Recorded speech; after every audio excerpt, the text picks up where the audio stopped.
KM news కి స్వాగతం.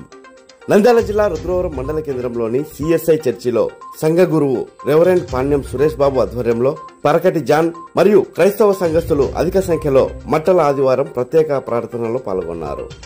అనంతరం మట్టలను పట్టుకుని కీర్తనలు పాడుతూ చర్చి చుట్టూ తిరిగారు. ఈ సందర్భంగా మట్టల ఆదివారం ప్రాముఖ్యతను రెవరెండ్ పరకటి జాన్ సంఘస్థులకు బోధిస్తూ దాని విశిష్టతను గురించి వివరించారు. ప్రతి ఈస్టర్ పండుగకు ముందు వచ్చే ఆదివారాన్ని మట్టల ఆదివారంగా ఆచరించడం జరుగుతుందని తెలిపారు. యేసు యెరూషలేము పట్టణానికి ప్రవేశించే ఈ ఆదివారానికి ఎంతో ప్రాధాన్యత ఉందని, ఈ సంఘటనలో లోతైన మర్మాలు దాగి ఉన్నాయని, వాటిని మనం ధ్యానించడంలో ఎంతో గొప్ప ఆశీర్వాదం ఉందని తెలిపారు. ఆ రోజు యేసు ఒక లోకరక్షకుడిగా, ఒక రారాజుగా యెరూషలేములో అడుగు పెడతాడని, అప్పుడు యెరూషలేము ప్రజలు జయ జయధ్వానాలు చేస్తూ ఖర్జూరపు మట్టలను పట్టుకుని ఊపుతూ దారి పొడవునా వస్త్రాలను పరుస్తూ దావీదు కుమారునికి జయము హోసన్నా, హోసన్నా సర్వోన్నతమైన స్థలంలో జయం అని వారందరూ ఎలుగెత్తి యేసును స్తుతిస్తూ యెరూషలేముకు ఆహ్వానిస్తారు. యేసు శాశ్వత రక్షణ కొరకు మట్టలు పట్టుకుని ఆలయ ప్రవేశం చేశారని, ఖర్జూర మట్టలు విజయానికి సూచన అని యెరూషలేము ప్రజలు భావిస్తారని తెలిపారు. అంతేకాకుండా మానవుల పాప పరిహారమై ఆయన మరణాన్ని పొంది త్వరలో పునరుద్ధానుడు అవడానికి ఇదే చిహ్నమని ఫాదర్ పరకటి జాన్ బోధించారు. ఈ కార్యక్రమంలో సంఘ గురువు రెవరెండ్ పాణ్యం సురేష్ బాబు మరియు రెవరెండ్ పరకటి జాన్, సంఘ పెద్దలు, అధిక సంఖ్యలో క్రైస్తవ సంఘస్థులు పాల్గొన్నారు.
యేసు తన శిష్యుల వైపు చూసి, మీరు ఎదురున్న గ్రామంలోకి వెళ్ళి వెళ్ళగానే కట్టబడి ఉన్న ఒక గాడిదయు దానిలో ఉన్న ఒక గాడిద పిల్లయో మీకు కనపడదు.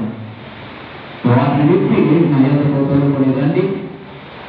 ఎవడైనా మీతో ఏమైనా ఆయన అవి ప్రభువులకు కావలసినవని చెప్పబడ్డారు. వెంటనే అతడు వారిని తోలుపెట్టుమని చెప్పి వారిని పంపారు. ప్రవక్తలను చెప్పబడి నెరవేరినట్లు ఇది జరిగినదేమనగా, ఇదిగో నీ రాజు సాత్వికుడై గాడిద భారవాహకు పశువులైన చిన్న గాడిద ఎక్కి నీతో వస్తున్నాడని సీఎం కుమార్తో చెప్పుడు అన్నారు. శిష్యులు వెళ్ళి యేసు తమ ఆజ్ఞాపించిన ప్రకారం చేసి గాడిదలో దాని పిల్లలు కొడుతూ వచ్చి వాటి మీద తమ బట్టలు వేయగా ఆయన బట్టలు మన రారాజు ఆయన తీరుడు సమాధానమే దేవుడు. అందుకు ఆయన దేని కోరుకున్నాడు? గుర్రమును కోరుకోలేదు. ఎందుకంటే రౌద్రంగా ఉంటుంది, ఎగిరిశాసనం చేస్తుంది. అయితే గాడిద తీర్థానికి గుర్తు, సమాధానం గుర్తు, దీనులను గుర్తు, హీనత్వంలో గుర్తు. అందుకే దేవుడు ఆ యొక్క మరి గాడిదను కోరుకున్నట్లుగా మనం చూస్తూ ఉంటున్నాం. అయితే ప్రవక్త ఒక మంచి మాట చెప్తూ ఉంటున్నాడు. జకరియా కాలంలో ప్రజలందరూ కూడా నిరుత్సాహంతో ఉంటున్నారు, నిస్సాయ స్థితిలో ఉంటున్నారు. వాళ్ళందరూ సమస్యలో ఉంటున్నారు, వాళ్ళందరూ కష్టాలలో ఉంటున్నారు. మరి వారికి హృదయంలో సమాధానం లేదు. అటువంటి సందర్భంలో మరి ప్రవక్త ఒక ప్రవచనం దేవుడిచ్చారు. ఇచ్చినటువంటి ఆ ప్రవచనాన్ని ఏం చేశారంటే ప్రజలకు పంచబడుతూ ఉంటున్నారు. ప్రజలకు ఏమని చెప్తున్నారు? తీయని జకరియా రాసిన గ్రంథము 9వ అధ్యాయము 9వ వాక్యం చదవండమ్మా. సీయోను నివాసులారా బహుగా సంతోషించుడి, యెరూషలేము నివాసులారా ఉల్లాసంగా ఉండుడి.